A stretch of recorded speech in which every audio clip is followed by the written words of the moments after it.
The voice in the corner, Emma, balances a cardboard box on her hip, nudging the front door open with her elbow as the late afternoon sun casts long shadows across the porch of their new home, a weathered two-story house on a quiet street lined with sagging trees and cracked sidewalks. Mark follows, hauling a duffel bag over his shoulder, his boots thudding soft against the warped wooden steps, while their 8-year-old son Liam trails behind, clutching a stuffed dinosaur under his arm, his sneakers scuffing the gravel path as he squints up at the house, its peeling paint flaking off in gray curls, windows cloudy with years of dust. The air hangs heavy with the smell of damp earth and old wood, a faint breeze rustling the overgrown shrubs that choke the yard, their branches scraping faintly against the siding. Emma sets the box down in the entryway, wipes sweat from her brow, exhales, sharp, the move, a fresh start after months of scraping by in a cramped apartment across town.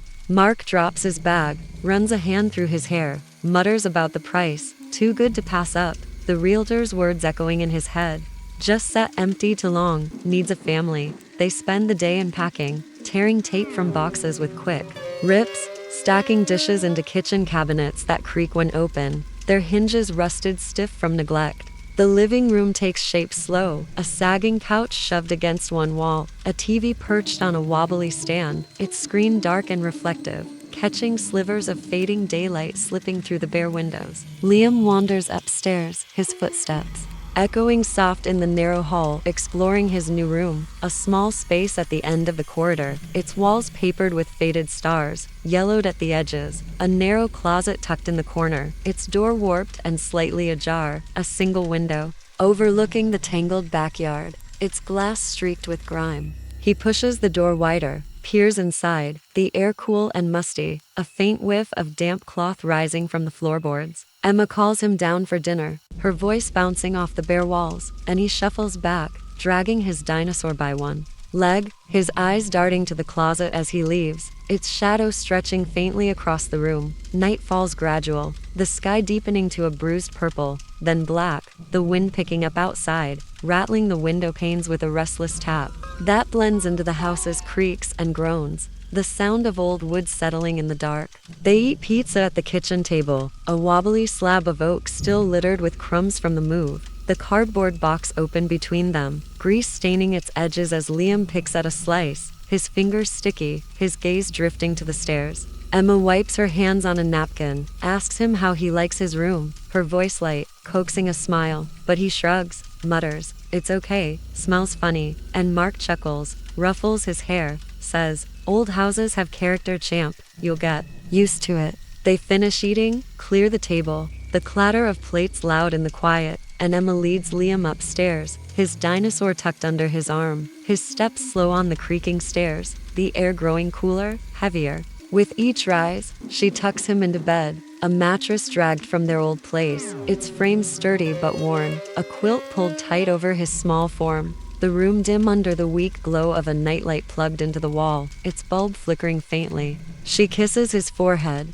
smooths his hair, whispers goodnight, and he nods, eyes wide, fixed on the closet as she closes the door, its hinges squeaking soft in the silence. Sleep pulls at him, slow and heavy, the wind howling louder outside, a mournful wail that weaves into his fading thoughts, the nightlight casting faint stars across the ceiling, their edges blurred and soft. Hours pass, the house still and cold, until something jolts him awake, a prickle at the edge of his senses, sharp and insistent. He blinks into the dark, the room swallowed in shadow, the nightlight dimmer, its glow barely reaching the walls, the clock on his dresser glowing red, to 47 a.m. His breath fogs faintly in the chill, though the heat hums low from the vent, a steady drone that should warm the space. He sits up, rubs his eyes, the quilt sliding down to pool around his waist, and listens, a voice whispering soft from the corner, low and ripply, "Liam, come play." His chest locks, breath caught halfway, heart thudding loud in the silence, a frantic beat that echoes in his ears. He pulls the quilt tighter, stares at the closet, its door still shut, the shadow beneath it thicker, darker than it should be, the whisper curling faint around him. "Liam, I see you." He blinks hard, squeezes his eyes shut, tells himself it's a dream, the wind playing tricks, but the voice comes again, sharper, closer, seeping from the corner. "Stay with me." He scrambles out of bed, feet slapping cold against the floorboards, runs to his parents' room, the hall stretching long and dark, the stairs creaking loud under his weight as he bursts through their door, climbs into their bed, burrowing between them, his voice shaky. Something talked to me. It knew my name. Emma stirs, pulls him close, murmurs sleepy. Just a bad dream, sweetie. Go back to sleep. Mark grunts, rolls over, mumbles, "Windley, it's the wind," and Liam lies there, eyes wide, listening to their breathing, the whisper echoing faint. In his mind, a sound he can't shake. Morning comes gray and sluggish. Sunlight weak through the fogged window, the air thick with a damp chill that wasn't there before. Liam shuffles downstairs, his dinosaur clutched tight, face pale, eyes shadowed as he sits at the table, pushing cereal around his bowl with a spoon. Emma pours coffee, notices his quiet, asks, "What's wrong, bud?" He looks up, voice small. "The voice in my room, it talked all night, said my name." She kneels beside him, smooths his hair, smiles soft. "Old houses creak. Honey, it's nothing, probably the pipes." Mark sips his coffee, nods over the rim. "Dreams feel real sometimes. Champ, don't worry." Liam frowns, spoon clinking against the bowl, mutters, "It wasn't a dream," but they don't hear, already moving on, discussing paint colors for the living room, the day ahead, their voices drowning his as he stares at the stairs, the shadow. At the top, darker, heavier than it should be. He spends the day unpacking his toys, arranging them on a shelf by the window, plastic cars and blocks scattered across the floor, the room brighter under the weak sun filtering through the glass, its streaks glinting faintly. He grabs a sketch pad, sits cross-legged on the rug, draws with black crayons, thick lines curling into a shape in the corner, long fingers stretching out, eyes round and empty staring from the page. Emma peeks in, leans against the doorframe, asks, "What's that, Lee?" He doesn't look up, voice flat. The voice, it's how he looks. She steps closer, tilts her head, takes the drawing, her smile faltering for a second before she recovers, pins it to the fridge downstairs with a magnet, says, "Very creative, love it." Mark glances at it later, chuckles, "Kids got an imagination," and they leave it there, the paper curling slightly at the edges, the figure watching from its corner as they cook dinner, spaghetti simmering on the stove, steam fogging the kitchen. Window. Night falls once more, the sky darkening fast, the wind picking up outside, rattling the glass with a sharper edge, a restless howl that presses against the walls. Liam climbs into bed, his dinosaur tucked beside him, the nightlight flickering faint, its stars weaker, barely touching the ceiling. Emma kisses him goodnight, adjusts the quilt, her shadow stretching long across the floor as she leaves, the door clicking shut behind her, the room sinking into quiet. The winds wail a distant hum. Sleep tugs at him, slow and fitful, his eyes drifting shut, the quilt warm against his skin, until a sound pulls him awake. Soft at first, a whisper, cutting through the wind. "Liam, stay with me." He jolts up, heart pounding, the room cold and still, the clock glowing red, to 47 a.m. Again, unyielding, his breath fogs, sharp and quick, as he stares at the closet, its door cracked open now, a sliver of shadow spilling out, the whisper louder. "Closer, I'm your friend." He screams, scrambles from the bed, runs to his parents, feet pounding the floorboards, bursting into their room, climbing between them, voice trembling. "It talked again, it breathed on me, cold."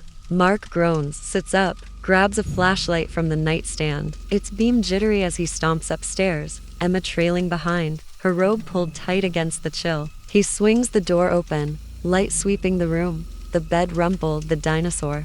On the floor, the closet shut tight, no cracks, no shadows, just the bare walls gleaming faintly under the beam. He steps inside, the air colder near the corner, a sharp bite that prickles his skin, but he shakes it off, calls back, "Nothing here, Lee, just a draft." Emma kneels by the bed, picks up the dinosaur, sets it on the pillow, her voice soft, "See, sweetie, it's fine. Come sleep with us tonight." Liam follows them down, eyes darting to the door as they close it, the whisper echoing faint in his ears. They don't see, a sound that clings to his thoughts, sharp and unyielding. Morning comes. He refuses to go upstairs, sits on the couch, clutching his dinosaur, voice small. He's still there, watching. Emma sighs, kneels beside him. "It's your room, Lee. You have to get used to it." And Mark nods, stern. "No more running. kiddo, you're safe. Days stretch into a tense routine, Liam avoiding his room, lingering downstairs, playing in the living room,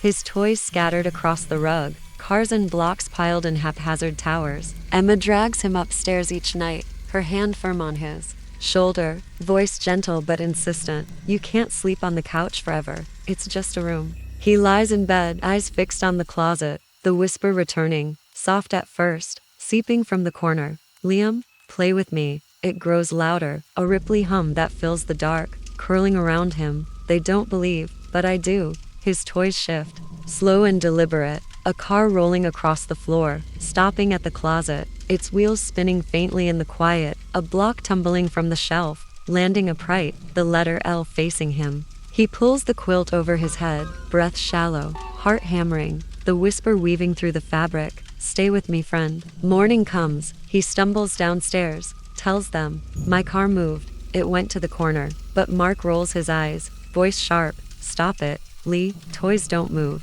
Emma softens it, rubs his back. You're imagining, sweetie. It's okay. He draws more, sketch pads filling with black shapes. The figure in the corner sharper, fingers longer, eyes wider, staring from every page, crayon stubs littering the floor as he presses harder, paper tearing under his hands. Emma finds one under his bed, crumpled and dark, the figure looming over a bed, a boy beneath it, words scratched beneath. He sees me. She frowns, tucks it away, shows Mark later, her voice low. He's scared. Maybe it's too much change. Mark shrugs, tosses it in the trash. Kid stuff. He'll grow out of it. Night falls. The whisper turns to a growl, low and steady, spilling from the closet. They don't see. Liam, stay with me. He wakes, 2:47 a.m., the room colder, the nightlight flickering out, plunging him into dark.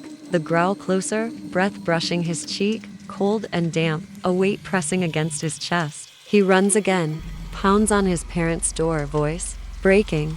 It touched me, pulled my arm. Mark storms upstairs, flashlight sweeping, finds scratches on the floor near the bed, thin and jagged, fresh in the wood. But he snaps. You did this, Lee. Nails or something. Enough.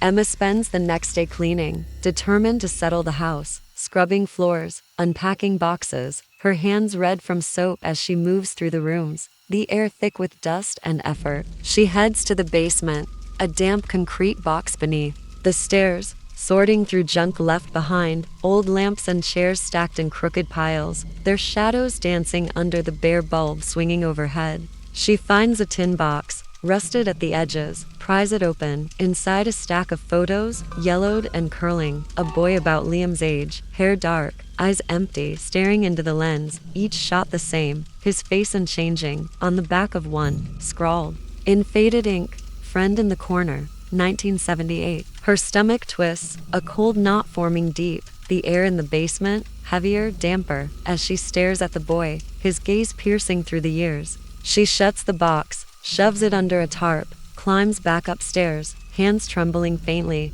tells herself it's nothing, old memories, not their story. But the image lingers, sharp and unyielding, as she cooks dinner, potatoes boiling on the stove, steam clouding the air. Liam sits in his room, forced there by Mark, his voice stern, no more hiding. It's your space. He perches on the bed, dinosaur clutched tight, eyes locked on the closet, the whisper curling soft from the corner. They don't believe, Liam. I do.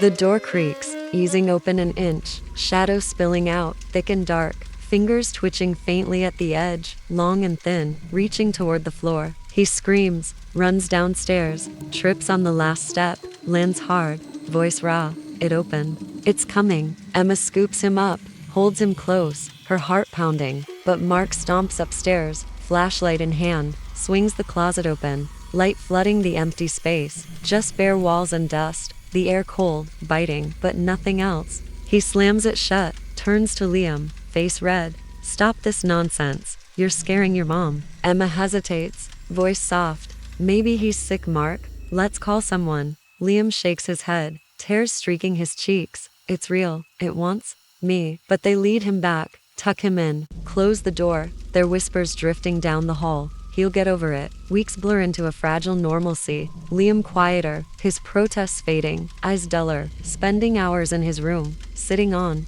The bed, staring at the corner, nodding slow as if listening, his hand still on his lap.